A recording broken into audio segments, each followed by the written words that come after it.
Stone crusher owner association की तरफ से आज पुनः मीडिया बंधुओं के साथ हम मुखातिब हो रहे हैं। मित्रों, डिपार्टमेंट ऑफ जियोलॉजी माइनिंग जो हमेशा से स्टोन क्रशिंग इंडस्ट्री के साथ हमारा एक आपस का मजबूत रिश्ते की तरह काम कर रहे हैं।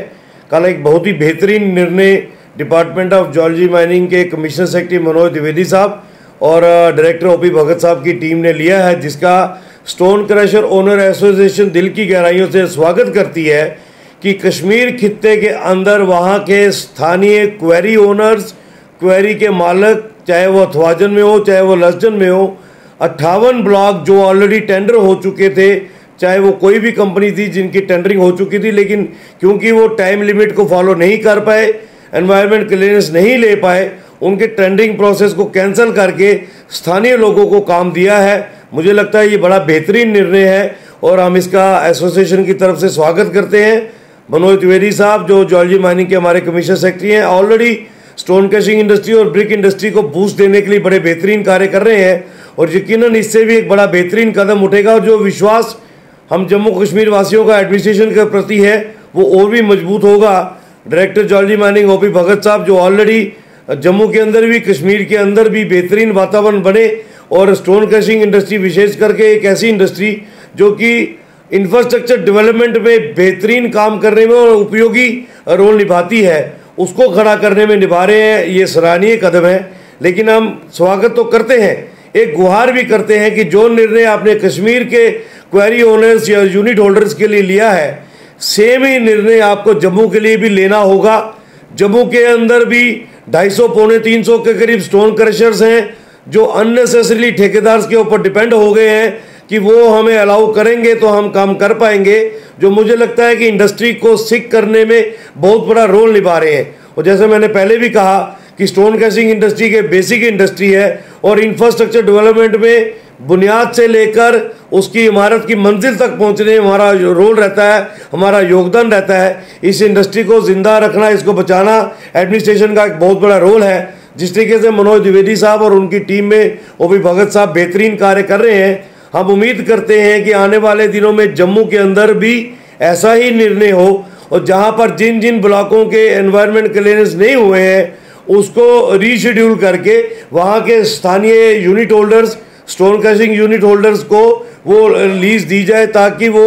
खुल के काम कर सके, गवर्नमेंट के घर में भी रेवेन्यू आए और जो इंडस्ट्री जो सिक होने की कगार पे आती जा रही है उसको एक आगे बढ़ने का मौका मिले। मैं यकीनन कह सकता हूं कि मनोज द्विवेदी साहब का बड़ा एक पॉजिटिव रोल रहता है अपने डिपार्टमेंट को लेकर भी और स्थानीय लोगों को लेकर भी, और यकीनन हमारी इस गुहार की वो तरफ गंभीरता से ध्यान भी देंगे। विशेष करके मैं कहूँगा रिवर तवी जो है पिछले 3-4 वर्षों से हमारी क्रेडिबिलिटी के ऊपर सवालिया निशान उठाने का प्रयास किया, चाहे जिन भी लोगों ने किया, हमारी वर्किंग के ऊपर अंकुश लगाने का प्रयास किया। मुझे लगता है कि हमें न्यायपालिका से भी इंसाफ मिला है और यकीनन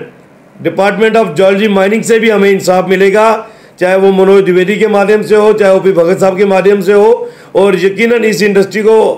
और तरीके से चलाने में तवी का एक जिस तरीके से मैंने कहा है कि तवी को इमीडिएटली खोलना, तवी की माइनिंग को ओपन करना, ये बड़ा अनिवार्य हो चुका है। जिस तरीके से पिछले 3-4 वर्षों में तवी का बेड लेवल रेज हुआ है, मैं यकीनन कह सकता हूँ इस साल के फ्लड हो या नेक्स्ट ईयर की मानसून होगी, आने वाले दिनों में ये 35, 40, 45 जितने भी तवी के एडजॉइनिंग विक्रम चौक से लेकर नीचे तक के गांव हैं, सबकी ज़िंदगी खतरे में है। और पुलिस फ्लड कंट्रोल डिपार्टमेंट बड़ा स्पष्ट शब्दों से कह चुका है कि हम इतने समर्थ नहीं हैं कि इन लोगों को प्रोटेक्शन दे सके, इन लोगों की ज़िंदगी को बचा सके, इन लोगों को बहने से बचा सके। ऐसी परिस्थितियों में गवर्नमेंट का फ़र्ज़ बनता है कि ड्रेजिंग के मामले से माध्यम से इमीडिएटली तवी के अंदर माइनिंग का रास्ता खोला जाए और हम यूनिट होल्डर्स जो कि वहाँ पर बैठे हैं, हम चौकीदार हैं रिवर तवी के, और जितने बेहतरीन तरीके से स्टोन क्रशिंग यूनिट होल्डर्स इस रिवर तवी का बचाव कर सकते हैं, रखाव कर सकते हैं, यकीनन मैं कह सकता हूं कि कोई भी माइनिंग का ठेकेदार, चाहे वो जम्मू कश्मीर का हो चाहे वो जम्मू कश्मीर के बाहर का हो, वो तवी के साथ इंसाफ नहीं कर पाएगा। वो तवी के साथ वही दुर्व्यवहार होगा जो बैन होने के बावजूद भी पिछले 1.5-2 वर्षों से हो रहा है कि करोड़ों रुपए की माइनिंग हो गई लेकिन सरकार के घर में कुछ नहीं आया, चंद लोगों के घरों में पैसा चला गया है और पूछ पड़ताल करने वाला कोई नहीं है। यकीनन आने वाले दिनों में हम इस डिमांड को और जो जोर शोर से उठाएंगे और कमिश्नर सेक्रेटरी मनोज द्विवेदी साहब से मेरी पुरजोर डिमांड है कि तवी की माइनिंग की तरफ आप ध्यान दीजिए। इसकी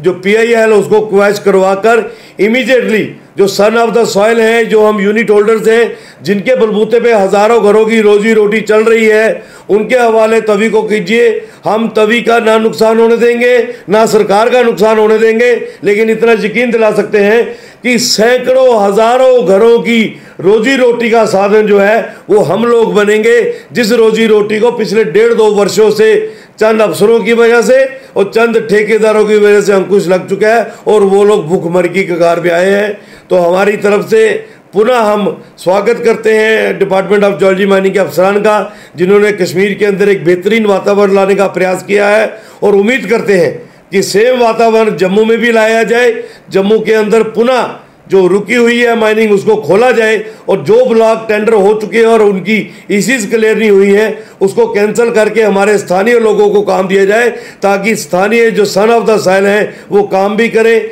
एडमिनिस्ट्रेशन के साथ कोऑपरेशन भी हो, और जो पब्लिक के अंदर ह्यू एंड क्राई जो बवाल मच चुका है, एक गरीब ट्रॉली वाला एक